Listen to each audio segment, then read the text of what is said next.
Listening to great music, such as Tchaikovsky's Romeo and Juliet, is always a thrilling experience. And through the remarkable achievements of modern electronic recording, a performance like this may be enjoyed in our homes whenever we please.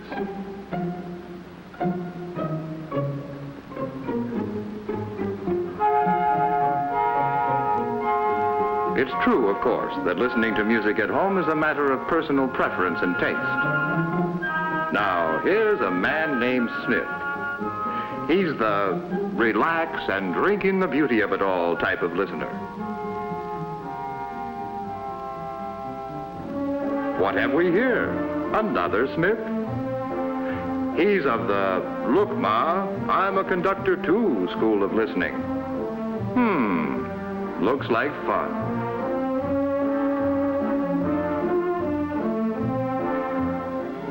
And a third Smith? Yes, this Smith is one of those, did you hear that English horn over the viola tremolos type of listeners. Now, all these Smiths simply go to prove two things. One, different Smiths enjoy listening to music differently. Two, almost every home music lover is in search of the same thing. The truest, most lifelike reproduction of the original music possible. Or perfect fidelity.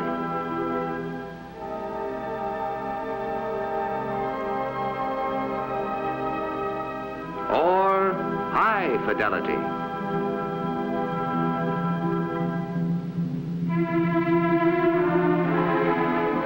Or hi-fi. But what is hi-fi? And what's the difference between a high-fidelity record player and any good ordinary record player? So let's ask Smith. He should know.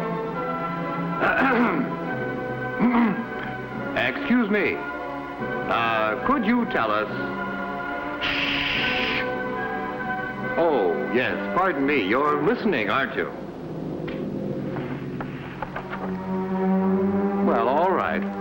It just so happens I know a Smith or two who also know a hi-fi when they hear it.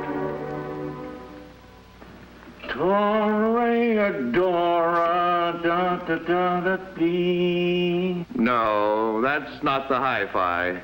That's Smith. What'd you say? I said, you're Smith. And could you tell us what hi-fi is? That's what I thought you said. Hi-fi? Why, sure, you bet. Certainly I can tell you what hi-fi is. What is it?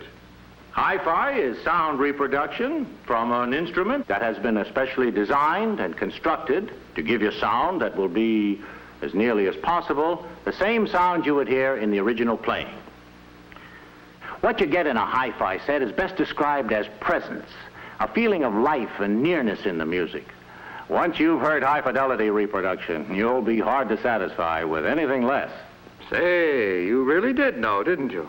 Now, can you tell us how does one get high-fidelity reproduction? I can. You know, of course, that most people hear sounds within a frequency range of 20 to 15,000 cycles. I do?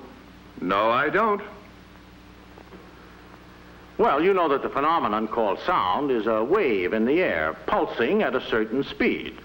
Now, these waves hit the eardrum and are turned into vibrations, which the brain translates into what we call sound. Now, the waves pulsing slower than 20 times per second and faster than 15,000 times per second are mostly missed by the human ear.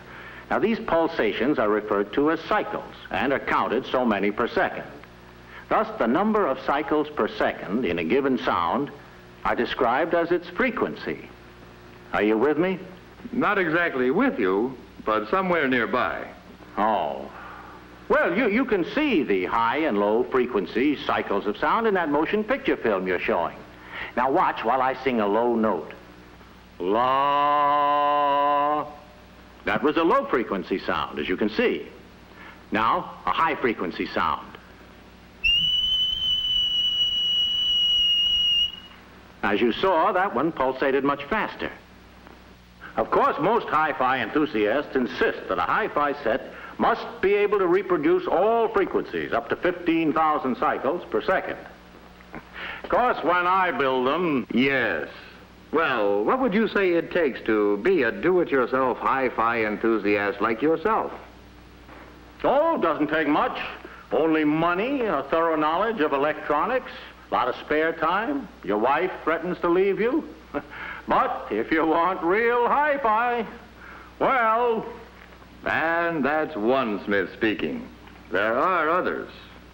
This Smith, for instance. Another do-it-yourself hi-fi enthusiast. Oh, no. No, not me. I'm a component parts man. Of course. Stupid of me. What do you mean? I simply mean that I assemble my hi-fi set from pre-assembled component units. Speaker, and amplifier, record player. And do you think you can tell us what hi-fi is? Oh, yes. Yes, of course. You know that sound waves... I know. We're up to where the sound comes out of the record. Oh. Well, as the record plays, the needle wiggles at the right number of cycles per second which have been recorded. Now, this creates electrical impulses, which are then boosted by this amplifier and then pushed out through that speaker in the form of sound waves. Then I suppose that the bigger and better the speaker, the higher the phi, so to speak, if you don't mind a bad pun. Oh, I don't mind the pun. But you have to be careful with statements like that. I said something wrong? Well, I just don't want you to get the idea that merely by adding a big speaker to an ordinary record player or radio, you get high fidelity. All the components of a real hi-fi system have to be of the same high quality and properly balanced. I see what you mean, and I'll watch that from now on. And tell me, do you have to be an electronic genius with nothing but spare time for this kind of hi-fi? Oh, no. I simply buy the components, build and finish a cabinet for each, and hook them together. None of that messy do-it-yourself stuff for me.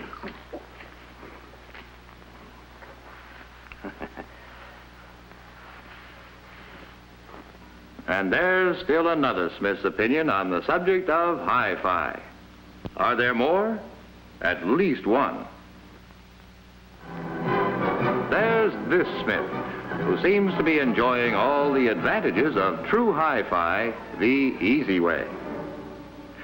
Would you call yourself a component parts man, a do-it-yourselfer, or what? No, I'm strictly an enjoy-it-myself hi-fi enthusiast. I see. You like it the easy way. And yet every component of this set is the finest hi-fi equipment made. I get perfect high fidelity. Still, my work is confined to stacking records or loading tape, flicking a switch and listening. And what listening?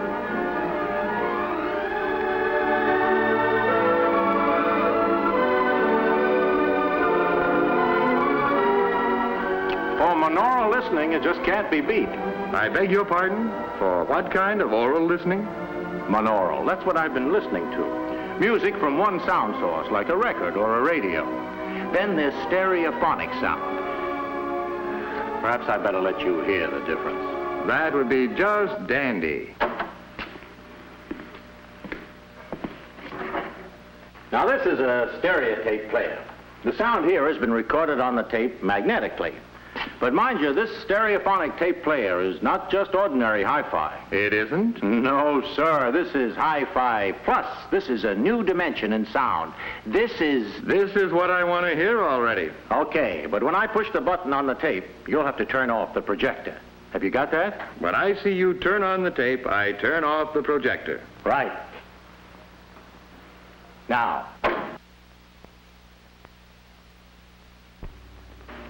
Hey, that was great. Sensational. Terrific. What is it? I told you. Stereophonic sound. A new dimension in sound. Stop saying that and tell me what. How? Well, it's fairly simple. I've heard that before, too. Well, you know that natural sound is received through our two ears from all directions. So when you sit in a concert hall, you hear the music not only from directly ahead, but from both sides, overhead, and below. But because one ear is usually a little farther from any one sound than the other, you don't quite hear the same sound at the same time in both ears. Thus, you can determine direction. And that's what happens with the two-speaker system. Yes, but be careful. Don't get the idea that two speakers on an ordinary hi-fi set will give you stereophonic sound. They won't. You see, stereophonic sound for the home is recorded on two separate tracks, each one giving special emphasis to certain sections of the orchestra, as heard from those positions. Now, when played back simultaneously on two separate systems, the sounds are blended together to achieve a new dimension in sound, impossible to obtain in a monaural recording.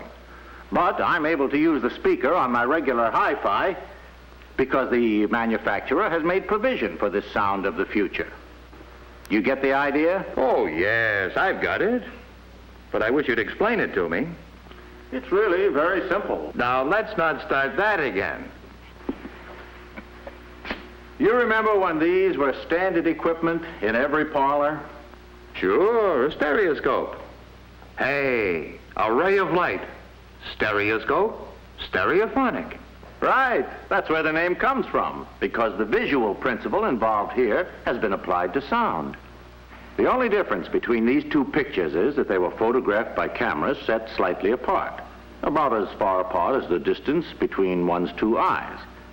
And when seen through the viewer, the two blend together to create an illusion of depth and width. You see what I mean? Oh, yes, I've got it.